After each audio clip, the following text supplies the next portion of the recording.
Alors c'est intéressant parce que la définition stricte, c'est à la fois un numérique qui a un impact positif sur l'environnement, la société et l'économie, mais on peut considérer demain qu'au fond, c'est un numérique qui inclut d'autres dimensions que la technologie, que le digital, notamment, on le sait aujourd'hui, le vivant, la nature, le bio, évidemment.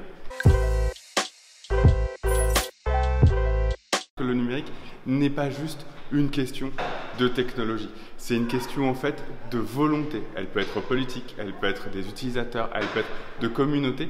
En tout cas, ce qui est sûr, c'est que ça va se jouer, il y a quelque chose de l'ordre du pouvoir, de l'organisation et de ça qui se joue à l'intérieur du numérique demain.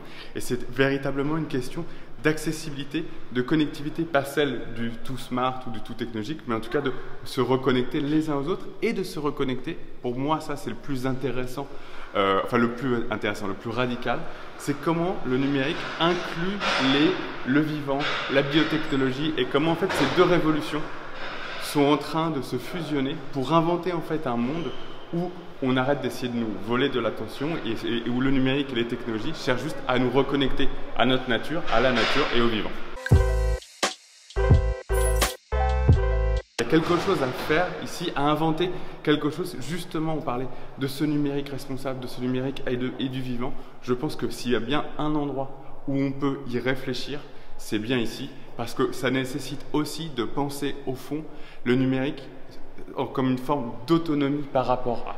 Et je pense que ici, avec l'histoire qu'on a, c'est exactement cette démarche-là qu'il faut réussir à avoir, celle de la communauté, celle de l'autonomie et celle du vivant.